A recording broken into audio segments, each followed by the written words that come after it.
Vamos mudar de assunto agora, 7h39 da manhã. O momento do desfraude é super importante na vida dos bebês, mas também na dos pais.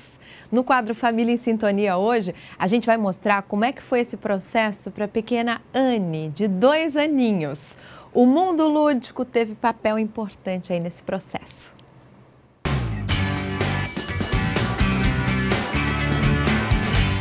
Nos livros coloridos e muito didáticos, a pequena Anne, de 3 anos, viaja para um mundo lúdico, mas também bem real. As páginas trazem a sabedoria que a doutora Sabrina tenta repassar aos pais que enfrentam um momento chave na vida dos filhos, o desfraude. O desfraude é um processo de autonomia da criança que inclui o seu desenvolvimento. Então, a criança, para ter o desfraude, precisa estar segura, ela precisa já ter algumas habilidades do desenvolvimento dela para que esse desfraude tenha sucesso. A Gláucia, mãe da Anne, conta que o processo da filha foi tranquilo e completo logo de cara. Com pouco mais de 2 anos, a menina já demonstrava sinais que queria e precisava dar esse importante passo. O processo de desfraude da Anne começou com 2 anos e 6 meses e foi totalmente respeitoso e uma autonomia que partiu dela, né? O que eu escutava sempre falar, tira a fralda e deixa a criança sem fralda que ela vai aprender a não usar mais a fralda. Mas nós não fizemos isso, né? Nós deixamos a Anne todo momento com a fralda e começamos a perceber que ela deu sinais.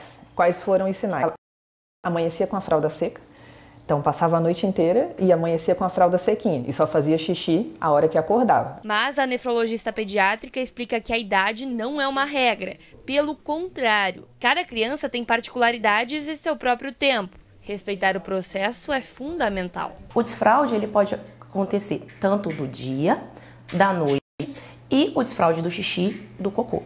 Tem criança que desfralda tudo de uma vez, ou tem criança que primeiro desfralda do xixi, depois desfralda do cocô, depois desfralda da noite. Tem criança que começa com desfraude noturno e depois desfralda do dia.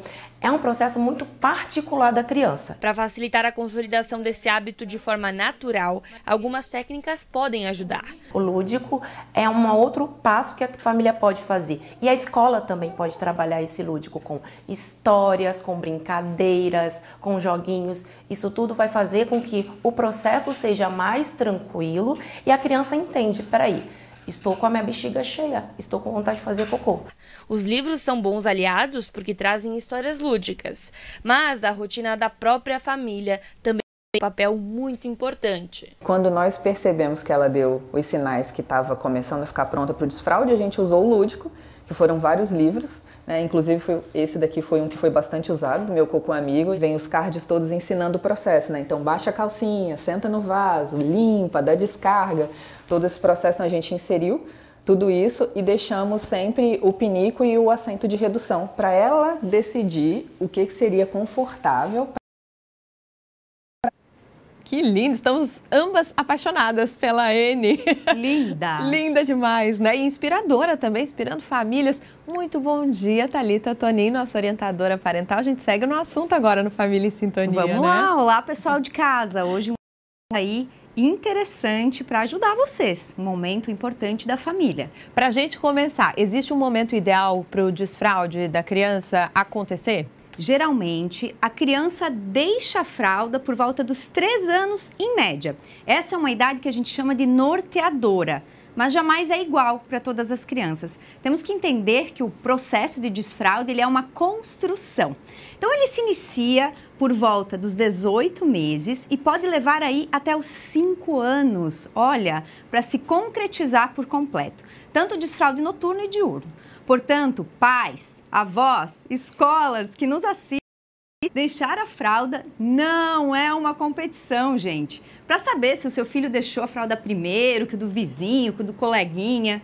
Isso porque deixar a fralda depende de amadurecimento neurológico, motor e controle dos esfíncteres. E cada criança tem um tempinho diferente. Portanto, não são os pais que devem tirar a fralda quando mas sim a criança que deixa a fralda quando esse processo fisiológico de maturação está pronto. É muito semelhante com aprender a caminhar. É devagar, pode levar meses, a criança primeiro rola, depois senta, fica em pé, ensaia passinhos, cai, levanta, dá mais passinhos, até que adquire habilidade. O desfraude é assim também, é uma construção, vai devagarinho e a criança vai evoluindo conforme a fisiologia dela.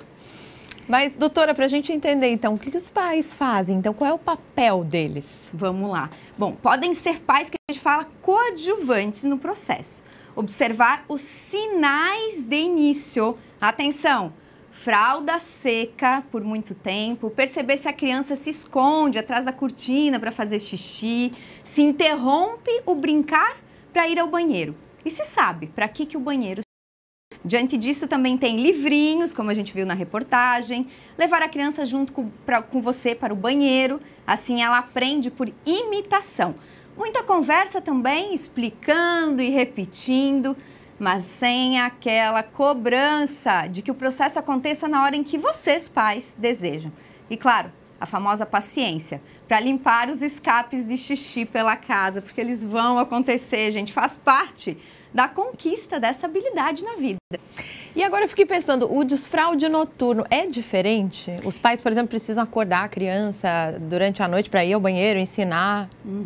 Acordar a criança de madrugada e levar ela para fazer xixi não faz o desfraude noturno acontecer.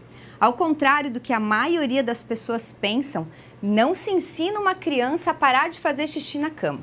Eu sei que muitos castigam, brigam, porque a criança não consegue. Mas como eu falei antes, as crianças elas começam a ter esse controle noturno a partir dos 3 anos.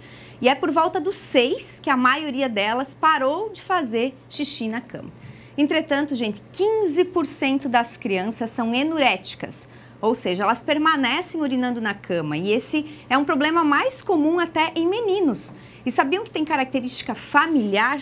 Ou seja, na família de uma criança enurética, sempre encontramos aí um adulto que teve o mesmo problema, geralmente um dos pais.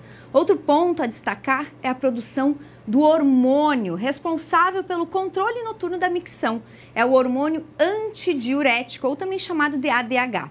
É ele que é liberado durante o sono e atua diminuindo a produção de urina pelos rins. E é por isso que não fazemos xixi na cama. Quando ocorre a diminuição da liberação desse hormônio ADH, aumenta a produção de urina. Em algumas crianças, esse ciclo ele ainda está desregulado, resultando em maior produção de urina à noite. Então, se o seu filho aí já completou 6 anos e ainda urina na cama, é bom sim consultar um urologista ou uma nefropediatra. E lembrar sempre, as crianças não fazem xixi na cama porque querem. Gente, desfraude, infância e maternidade sempre comigo, lá no meu Instagram, é no @tali_positivacão. Espero vocês. Doutora